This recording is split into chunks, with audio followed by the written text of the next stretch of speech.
مولانا نسیم احمد صاحب صدیقی نوری قدس العالی، میں ان سے ملتمس ہوں کہ حضرت اپنے نورانی عرفانی بیان سے ہمارے قلوب و اذہان کو، جگر کو گرمائیں، منور فرمائیں، معمور فرمائیں۔ نعروں سے حضرت کے استقبال کیجیے۔ نعرہ تکبیر، نعرہ رسالت، نعرہ غوثیہ، علماء اہل سنت، فیضان اعلیٰ حضرت حضرت علامہ مولانا نسیم احمد صاحب صدیقی نوری قدس العالی۔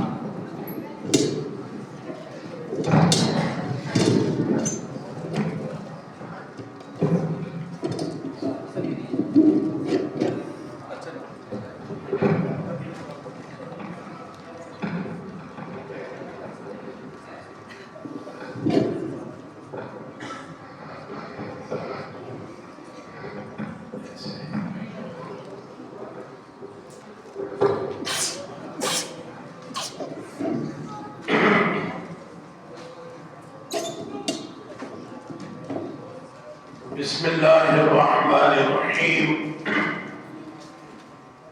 اللہ رب سیدنا محمد صلی اللہ علیہ وسلم نحن عباد سیدنا محمد صلی اللہ علیہ وسلم۔ انتہائی واجب الاحترام فخر السادات،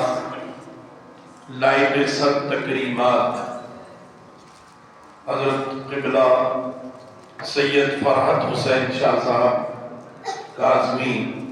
دامت برکاتہم القدسیہ، اور حضرت علامہ مولانا قاری ظہور احمد چشتی مدد اللہ العالی، حضرت علامہ و مولانا شیخ المشائخ مفتی بدر الدین سہروردی دامت برکاتہم القدسیہ، اور حضرت مولانا مفتی جنید عبد الباسط مدد اللہ العالی، انتہائی ہونہار اور عزیز طلبہ،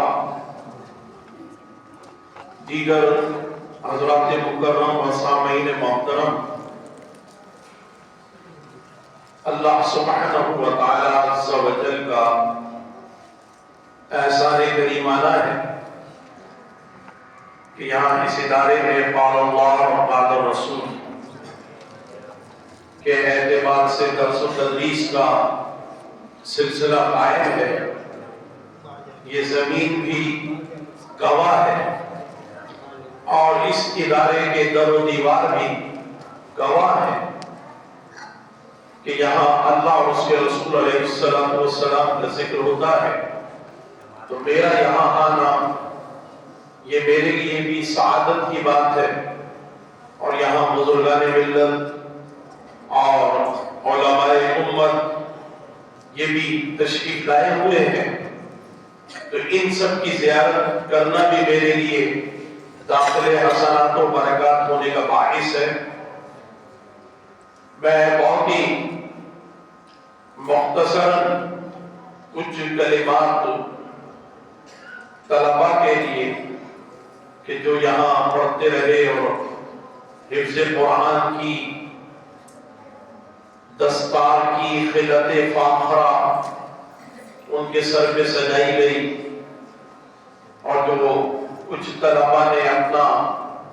خطاب کے ذریعے اظہار خیال کیا، اور ان کے اساتذہ کرام نے ان کی جو تیاری کی، یہ سب دیکھ کر بہت خوشی ہوئی کہ ایک اچھی استعداد اور قابلیت بچوں میں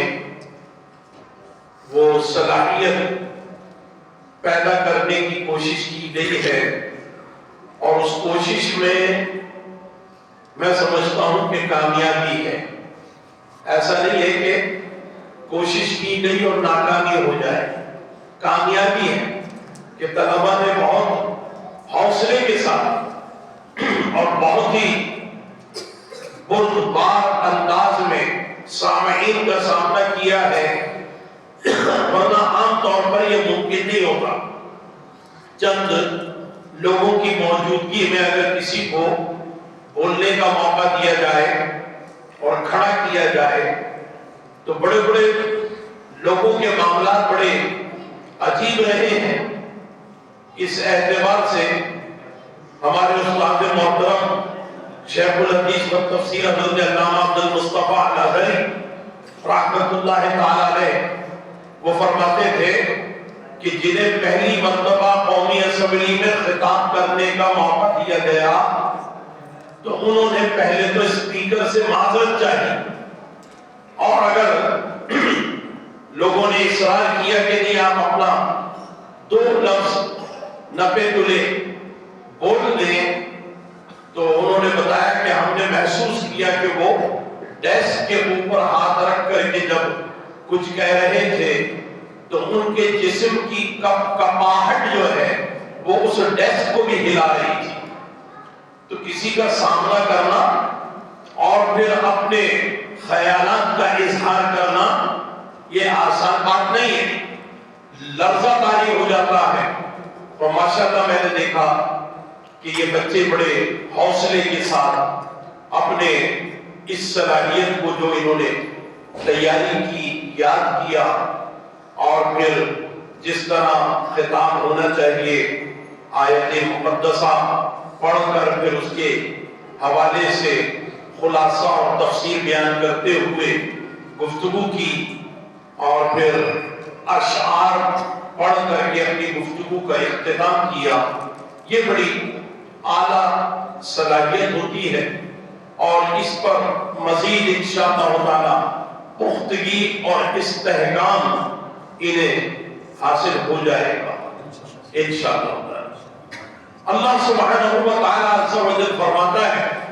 کہ انما یخشی اللہ من عبادہ العلماء، بے شک اللہ سے ڈرنے والے اس کے بندوں میں جو صاحبان علم ہیں وہی کما حقہ طور پر اللہ سے ڈرتے ہیں۔ تو اس اعتبار سے جو علماء ہیں ان کا مقام و مرتبہ پیارے آقا علیہ السلام نے یوں بھی بیان فرمایا۔ ایک طالب علم نے وہ حدیث مبارکہ حضرت عبداللہ ابن عباس رضی اللہ تعالی عنہ سے جو مروی ہے اس کو پڑھا تھا کہ فقیۃ واحد اشد علی الشیطان من الف عابد، کہ ایک دین کا جاننے والا، ایک فقیہ، وہ 1000 عبادت گزاروں سے زیادہ شیطان پر تنہا بھاری ہوتا ہے۔ تو دیکھیے 1000 عبادت گزار ایک جگہ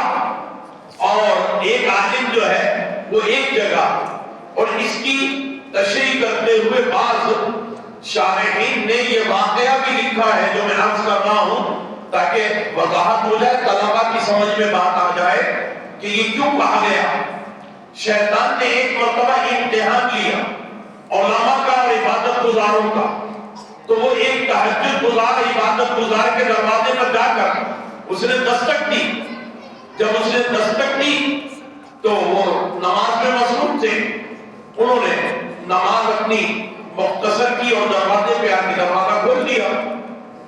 تو شیطان نے انسانی شکل و صورت میں ایک بزرگ بن کر کے آیا تھا، اس نے کہا میں جبرائیل امین ہوں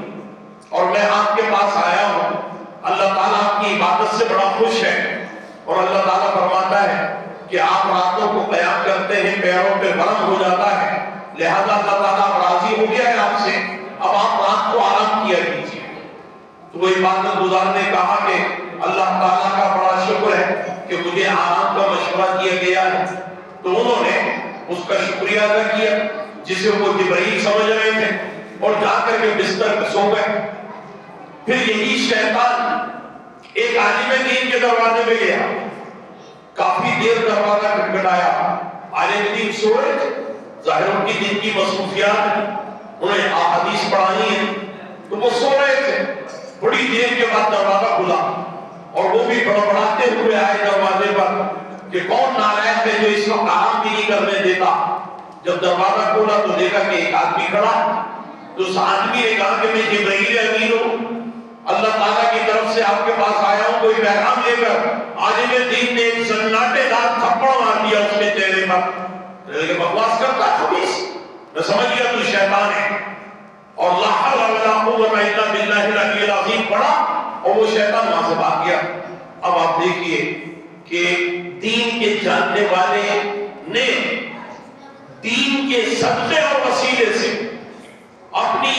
فقاہت کے صدقے اور وسیلے سے اور اللہ تعالیٰ کے فضل و کرم سے اپنے ایمان کو بچا لیا، اور وہ جو عبادت گزار اور تہجد گزار تھا اس کا ایمان خطرے میں پڑ گیا، کیونکہ وہ شیطان کو واقعی جبرائیل سمجھ گیا تھا، اور عالم دین جان گیا تھا کہ جبرائیل جو ہے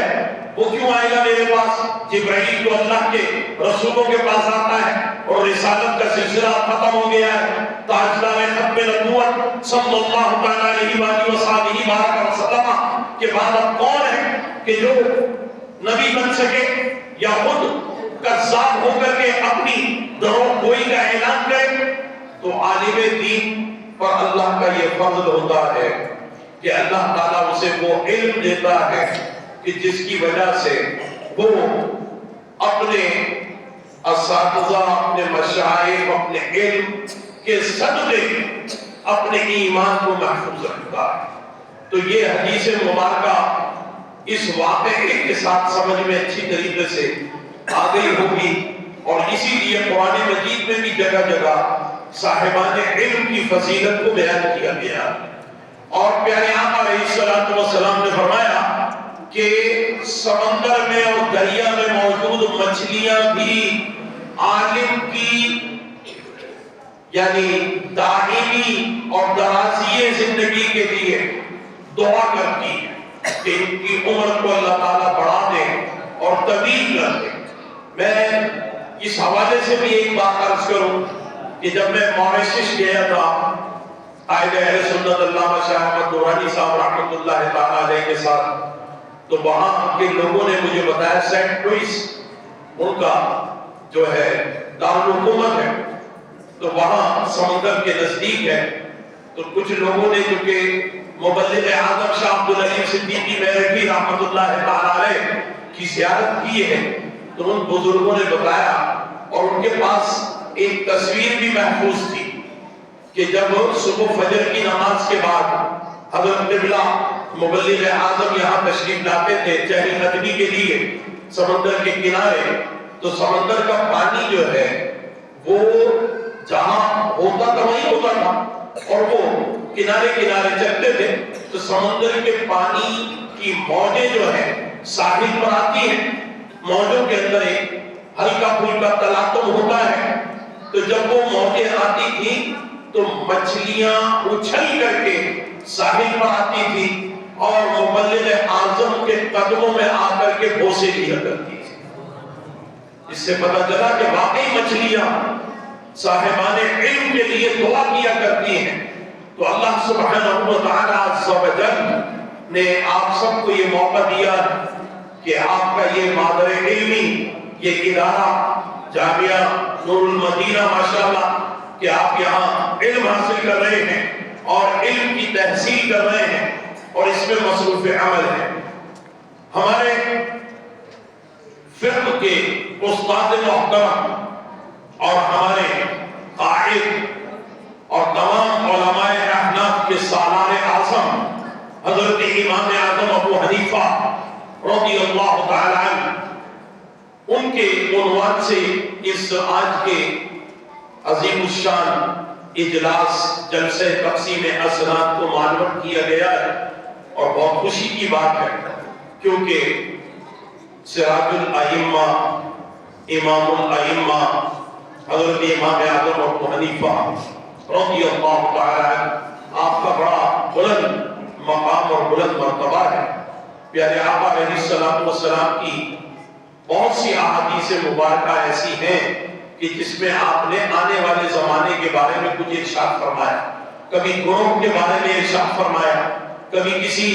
جماعت کے بارے میں ارشاد فرمایا، غزوہ ہند کے بارے میں ارشاد فرمایا، کبھی کسی تنہا عالم دین کے بارے میں فرمایا،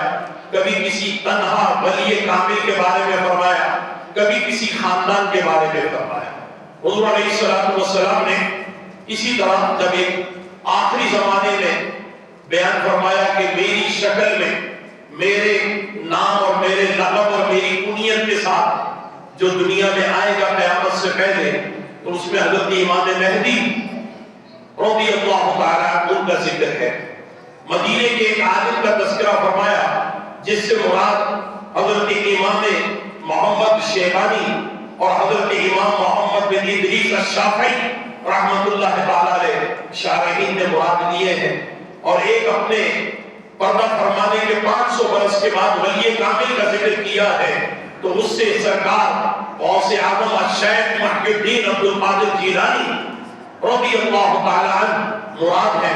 خاندان کا ذکر فرمایا ہے تو ایک خاندان جو ہے وہ یوسف زئی قبیلے کا بڑچ خاندان کا امام احمد رضا رحمت اللہ تعالیٰ علیہ کا خاندان ہے، تو اس کے بارے میں ارشاد فرمایا ہے۔ اسی طریقے سے فتنوں کے بارے میں بھی فرمایا ہے، سفیانی کا خروج، دجال کا خروج، یاجوج ماجوج کا خروج، یہ سب پیارے آقا علیہ السلام نے ارشاد فرمایا۔ تو ایک حدیث مبارکہ 9 طرق کے ساتھ ہمیں ملتی ہے جس میں فرمایا لو کان العلم عند الثریا، کہ اگر علم ثریا کے مقام پر چلا جائے، ثریا 9 ستاروں کا ایک مجموعہ ہے جو زمین سے بہت دوری پر واقع ہے، اور باقاعدہ امریکی خلائی ادارے ناسا نے بتایا ہے کہ زمین سے سورج کا فاصلہ جو ہے یہ 14 کروڑ 96 لاکھ میل کا فاصلہ ہے، اور پھر اس سے کئی گنا زیادہ فاصلہ گلیکسیز کو طے کرنے تک ہے، کہکشائیں ہیں۔ اسٹیفن ہاکنگ نے کہا کہ 20 لاکھ کہکشائیں ہیں، اور پھر ان کے بعد جو ہے مختلف ستاروں کے مجموعے ہیں، ان میں ایک ثریا مجموعہ ہے جو زمین سے سب سے زیادہ دوری پر واقع ہے۔ تو حضور علیہ السلام فرما رہے ہیں کہ لو کان العلم عند الثریا، کہ اگر علم ثریا کے مقام پر چلا جائے۔ دوسرے طرق میں فرمایا ہے کہ لو کان الایمان عند الثریا، لو کان القرآن عند الثریا، لو کان الاسلام عند الثریا، لو کان الیقین عند الثریا، کہ اگر یقین، ایمان، اسلام، قرآن یہ سب اور علم ثریا کے مقام پر چلا جائے، تو بھی فارس کا ایک رہنے والا جس کا نام نعمان ہوگا، وہ قرآن کو لے کر زمین پر آئے گا، علم کو لے کر زمین پر آئے گا، یقین کو لے کر زمین پر آئے گا، اسلام کو لے کر زمین پر آئے گا۔ یہ حضرت نعمان بن ثابت رضی اللہ تعالیٰ عنہ المعروف امام اعظم ابو حنیفہ کا مبارک ذکر ہے جو حدیث مبارکہ میں ملتا۔ اور پھر کمال کی بات یہ ہے کہ جتنے علماء شوافع ہیں ان میں خاص طور پر 9ویں صدی ہجری کے مجدد امام جلال الدین سیوطی شافعی رحمت اللہ تعالیٰ علیہ، انہوں نے بھی یہ حدیث جو ہے جامع الصغیر میں بھی نقل کی، پھر جامع الصغیر کی شرح فیض القدیر میں، التحصیل میں مولانا عبدالرؤوف بنانی رحمت اللہ تعالیٰ علیہ نے اس کو نقل کیا، اور اس کے علاوہ جو ہے کئی محدثین نے اسے اپنے پاس بہت ہی احسن روایت کے ساتھ، ثقہ راویوں کے ساتھ اس کو نقل کیا،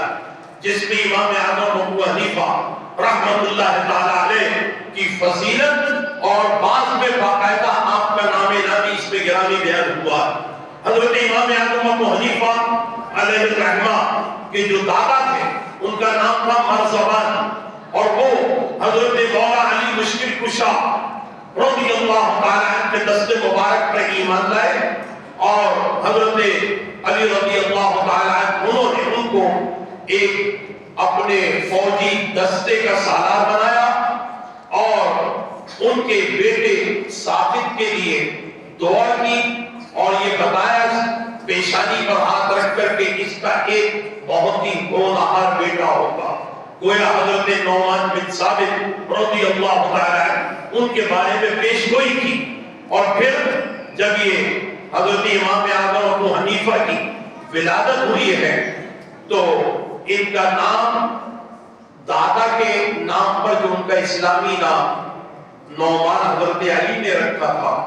وہی فیض تھا کہ پھر پوتے کا نام بھی نعمان رکھا گیا. اور حضرت امام اعظم ابو حنیفہ 80 ہجری میں وہ متولد ہوئے، لیکن آپ کے زمانے میں اکثر صحابہ کرام کا تو انتقال ہو گیا تھا، لیکن پھر بھی کچھ صحابہ موجود تھے اور بہت دین کے سمجھنے والے صحابہ موجود تھے جن سے آپ کی ملاقات ہوئی ہے. اور صحابی سے جب ملاقات ہو جائے تو پھر تابعی کا درجہ حاصل ہو جاتا ہے. اور پیارے آقا علیہ الصلوۃ والسلام نے ارشاد فرمایا کہ خیر القرون قرنی، کہ بہتر زمانہ میرا زمانہ ہے. اور پھر فرمایا جو ان سے مل جاتے ہیں ثم یلونہم، ان کا زمانہ بھی بہتر ہے. اور پھر فرمایا تو 2 مرتبہ کی تکرار کے ساتھ صحابی کا زمانہ بہتر زمانہ، تابعین کا زمانہ بہتر زمانہ، اور تبع تابعین کا زمانہ بہتر زمانہ ہے. اور ان تینوں زمانوں میں جب کوئی چیز رائج ہو جائے تو اسے سنت کا درجہ حاصل ہوتا ہے. اس کے لیے فقہاء کرام نے وضاحت کی ہے کہ اس کو کبھی بھی بدعت نہیں کہا جائے گا. اس اعتبار سے دوسرے دور میں حضرت امام اعظم ابو حنیفہ رضی اللہ تعالی عنہ تابعین کے زمانے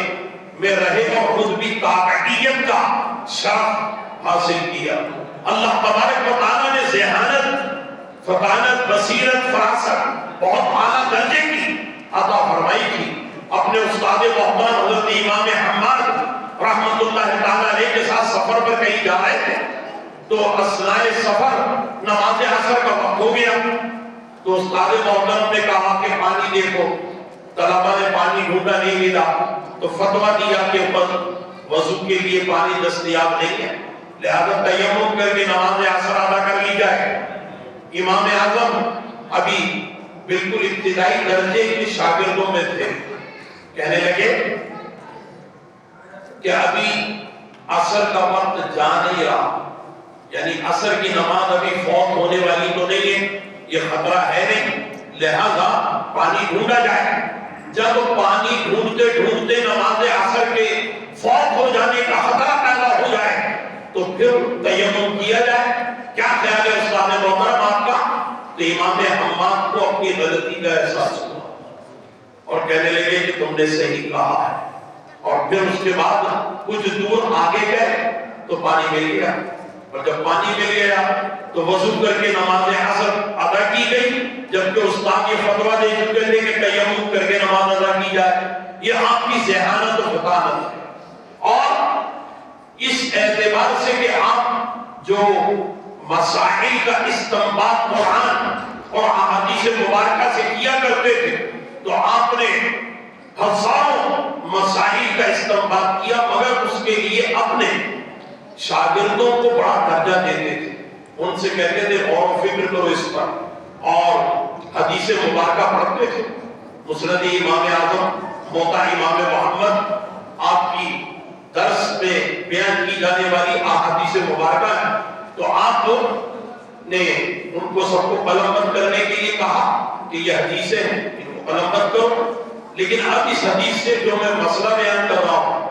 وہ مسئلہ سننے کے بعد اس پر غور کرو. اگر اس کے مخالفت میں تمہیں کوئی اپنے ذاتی مطالعے سے حدیث مبارکہ مل جائے تو میرا قول جو ہے اس کو ترک کر دینا، میرے قول کو بے شک دیوار پہ مار دینا، حدیث مبارکہ پر عمل کرنا. اور سب اس پر غور کر کے اگر میری تائید کرو تو اس وجہ سے نہیں کرنا کہ میں تمہارا استاد ہوں، تمہارا شیخ ہوں، اس بنیاد پر نہیں، پورے غور و فکر کے بعد تائید کرنا. اور پھر فرمایا کہ جو جو میرے درس میں شامل ہوتے ہیں اور جن جن کو میں وظیفہ دیتا ہوں اگر وہ مخالفت کریں گے میرے قول کی تو میں وظیفہ پڑھا دوں گا، اور اگر میرے قول کی تائید کریں گے تو وظیفہ پھر نہیں رہے گا. یعنی ان میں شوق پیدا کیا کہ مطالعہ کریں، کوشش کریں، اجتہاد کریں، غور و فکر کریں. تو انہوں نے پھر تحقیق کی، غور و فکر کیا، اور امام اعظم نے اس طرح 50 علماء کی ایک کمیٹی بنائی تھی، فقہ حنفی کو مدون کرنے والی کمیٹی، 50 علماء. اس طرح کی کمیٹی جو ہے ہم دیکھتے ہیں کہ امام مالک رحمۃ رحمت اللہ تعالیٰ علیہ کہ یہاں تو رہی جس کے سربراہ حضرت یحییٰ معین رحمت اللہ تعالیٰ علیہ رہے، اور ایک حضرت امام احمد بن حنبل رحمت اللہ تعالیٰ علیہ کی یہاں ملتی ہے۔ باقی وہ بھی تائید کرنے والوں نے ہیں، اور وہ باقاعدہ لکھوایا کرتے تھے، املا کراتے تھے، حدیث شریف بھی، اور حدیث کے بعد اس حدیث مبارکہ سے مستنبط جو مسئلہ انہوں نے عرض کیا ہوتا تھا وہ بھی املا کرا دیا کرتے تھے۔ یعنی املا کرانے کے حوالے سے اگر اس کے ہم انگریزی کریں یا موجودہ زبان میں اس کو استعمال کریں تو املا کرانے والے کو ڈکٹیٹر کہا جاتا۔ میری بات کی اگر گرفت نہ کریں تو میں عرض کروں آپ سے کہ امام شافعی رحمۃ اللہ تعالیٰ علیہ وہ املا کرایا کرتے تھے، اسی طرح جس طرح ایک ڈکٹیٹر جو ہے ڈکٹیشن دیتا ہے۔ امام احمد بن حنبل رحمۃ اللہ تعالیٰ علیہ ڈکٹیشن دیتے تھے، امام مالک رحمۃ اللہ تعالیٰ علیہ ڈکٹیشن دیتے تھے، لیکن امام اعظم ابو حنیفہ رحمۃ اللہ تعالیٰ علیہ وہ ڈکٹیشن نہیں دیتے، تو کہتے تھے غور و فکر کرو۔ اور پھر آپ کی جو کمیٹی تھی اس کمیٹی میں اس زمانے کے سب سے بڑے اللہ کے ولی حضرت قاضی فضیل عیاض رحمت اللہ تعالیٰ علیہ بھی شامل تھے، حضرت امام داؤد طائی رحمت اللہ تعالیٰ علیہ بھی شامل تھے، امیر المومنین فی الحدیث حضرت علامہ عبداللہ ابن مبارک رحمت اللہ تعالیٰ علیہ وہ بھی اس میں شامل تھے۔ اسی طریقے سے امام محمد رحمت اللہ تعالیٰ علیہ، امام حسن بن زیاد حنفی رحمت اللہ تعالیٰ علیہ، حضرت امام ابو یوسف رحمت اللہ تعالیٰ علیہ، حضرت امام زفر رحمت اللہ تعالیٰ علیہ، یہ بڑے بڑے اکابر علماء اور فقہاء اور جید یعنی مقتدا تھے اپنے زمانے میں لوگوں کو یعنی پیشوائی کرنے کے اعتبار سے۔ تو آپ ذرا غور تو کیجئے کہ آپ کی اس کمیٹی کے اندر کتنے اہم لوگ شامل تھے۔ ان سب نے مل کر کے یہ طے کہ 50 سے زائد علماء علامہ ابن حجر مکی رحمت اللہ تعالیٰ علیہ نے نقل کیے ہیں، اور اسی طریقے سے حضرت مولانا انوار اللہ فاروقی صاحب رحمت اللہ تعالیٰ علیہ نے جنہوں نے حنفی مشکات شریف ترتیب دی، حیدرآباد کٹکٹ کے بڑے عالم، تو انہوں نے بھی 50 سے زائد علماء بیان کیے ہیں۔ تو ذرا ان سب پر اگر آپ غور کریں گے تو آپ کو اندازہ ہوگا کہ میری بات کو سمجھنے کی کوشش کیجئے گا کہ جو نماز میں آپ نے دیکھا تو اتفاق آپ پہلے کی سب سنت ہے۔ اگر نماز میں کوئی سینے پر ہاتھ باندھتا ہے یہ بھی سنت رسول، اگر کوئی نماز میں رفع یدین کرتا ہے تو یہ بھی سنت رسول ہے، اگر کوئی پیٹ کے اوپر ہاتھ باندھتا ہے یہ بھی سنت رسول ہے، اگر کوئی زیر ناف ہاتھ باندھتا ہے تو یہ بھی سنت رسول ہے، اگر کوئی آمین زور سے کہتا ہے تو یہ بھی سنت رسول ہے، اور اگر کوئی آمین زور سے نہیں کہتا تو یہ بھی سنت رسول ہے۔ لیکن یہ بات یاد رکھیے گا میری اس وضاحت کے بعد کہ جو رفع یدین کرتا ہے وہ ایک فقیہ اور ایک عالم کے قول پر عمل کرتا ہے، جو سینے پر ہاتھ باندھتا ہے وہ ایک فقیہ کے قول پر عمل کرتا ہے، جو آمین زور سے کہتا ہے وہ ایک فقیہ کے قول پر عمل کرتا ہے، اور جو رفع یدین کرتا ہے وہ بھی ایک فقیہ کے قول پر عمل کرتا ہے۔ لیکن ہم الحمدللہ زیر ناف ہاتھ باندھتے ہیں تو ہم 50 سے زائد علماء کے قول پر عمل کرتے ہیں، ہم آمین زور سے نہیں کہتے تو 50 سے زائد علماء کے قول پر عمل کرتے ہیں، ہم اگر رفع یدین نہیں کرتے تو 50 سے زائد علماء کے قول پر عمل کرتے ہیں، کیونکہ فقہ حنفی یہ امام اعظم ابو حنیفہ نے بحیثیت ڈکٹیٹر بن کر ڈکٹیٹ نہیں کرایا، 50 علماء کی تائید اس کو حاصل ہے۔ یہ فقہ حنفی کا اعزاز ہے، اور اللہ تبارک و تعالی ہمیں امام اعظم ابو حنیفہ علیہ الرحمہ کے ساتھ اپنی وابستگی کو یعنی صحیح اور سچی ثابت کرنے کی توفیق عطا فرمائے۔ بڑے عاشق رسول، آخری بات عرض کرتا ہوں، مضمون بھی سمیٹ لو کہ امام اعظم ابو حنیفہ اپنے شاگردوں کے ساتھ مدینہ المنورہ حج کے بعد پہنچے، اور پھر شاگردوں کو کہا کہ دیکھو حدیث شریف موجود ہے ترمذی میں اور ابن ماجہ میں کہ یہاں پر 40 نمازیں ادا کرنی ہے تسلسل کے ساتھ، ناغے کے بغیر، تو 3 فائدے حاصل ہوتے ہیں۔ صاحب ایمان بنو گے، قبر میں عذاب نہیں ہوگا، اور پھر جہنم کا عذاب بھی نہیں ہوگا، اور جہنم کا عذاب نہ ہونے پر اس کی تشریح یہ ہوتی ہے کہ بغیر حساب و کتاب کے جنت میں چلے جاؤ گے، کیونکہ جہنم کا عذاب تو انسان پر جس کے نیکیاں اور برائیاں وغیرہ اس میں کچھ کمی بیشی، کہیں کراہیت آ جائے، کہیں حرام کا ارتکاب ہو گیا، کہیں کسی اور عمل کا ارتکاب ہو گیا، تو اس کے نتیجے میں پکڑ پر جہنم کا عذاب ہوتا ہے۔ تو اس اعتبار سے بادشاہ رحیم کا میں یہ قول لیتا ہوں کہ جہنم کا عذاب جس کو نہیں ہوگا وہ بغیر حساب و کتاب کے جنت میں جائے گا۔ پیارے آقا علیہ السلام نے یہی حدیث مبارکہ میں فرمایا، مسجد نبوی شریف میں 40 نمازیں ادا کرنے والے کے لیے جماعت کی قید نہیں ہے، یہ بات یاد رکھیے گا، ٹھیک ہے؟ اس میں جماعت کی کوئی قید نہیں۔ امام حاکم نیشاپوری نے امام بخاری، امام مسلم کی شرط پر المستدرک میں بھی لکھا ہے، اور امام یعنی امامت کسی کی ہو یا نہ ہو، اکیلے بھی نماز پڑھو گے تب بھی وہ 40 نمازیں تمہیں یہی فائدہ پہنچائیں گی جو بشارت دی گئی۔ تو امام اعظم نے شاگردوں کو کہا، تو شاگرد اپنا نمازوں میں مصروف ہوئے۔ 2 دن کے بعد فجر کی نماز کے بعد نماز شریف میں بیٹھے تھے، تو امام اعظم نے اپنے شاگردوں سے کہا کہ میں جا رہا ہوں، میں واپس جا رہا ہوں۔ شاگرد بڑے حیران ہوئے کہ ہمیں تو کہا کہ 8 دن ٹھہرو، 40 نمازیں ادا کرو، اور خود جا رہے ہیں، تو وجہ کیا ہے؟ تو وجہ پوچھنے کی ہمت کسی کی نہیں ہوئی۔ امام اعظم چلے گئے۔ جب یہ واپس آ گئے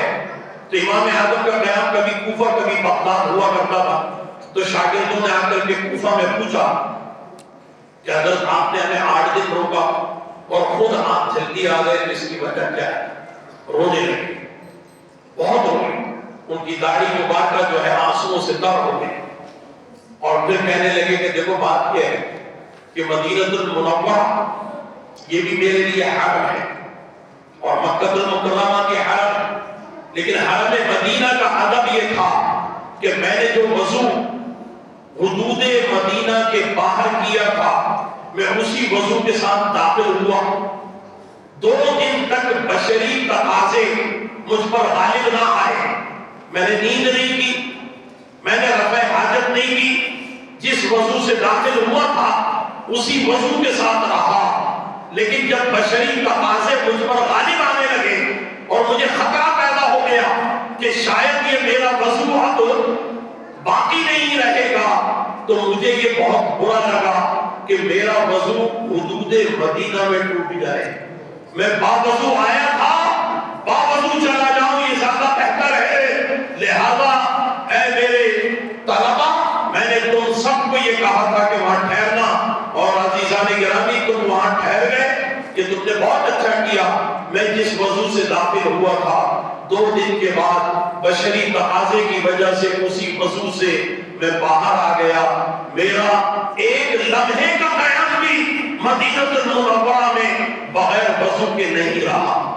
اللہ اکبر! یہ ہے امام اعظم ابو حنیفہ رضی اللہ تعالیٰ کا عشق اور محبت کا عالم۔ تو اس سے اندازہ ہوتا ہے کہ آپ نے جو انداز اختیار کیا، جو ادب، وہ آپ نے سکھایا بھی، بتایا بھی ہے۔ آپ کے زمانے میں بیان بن سمعان تمیمی نے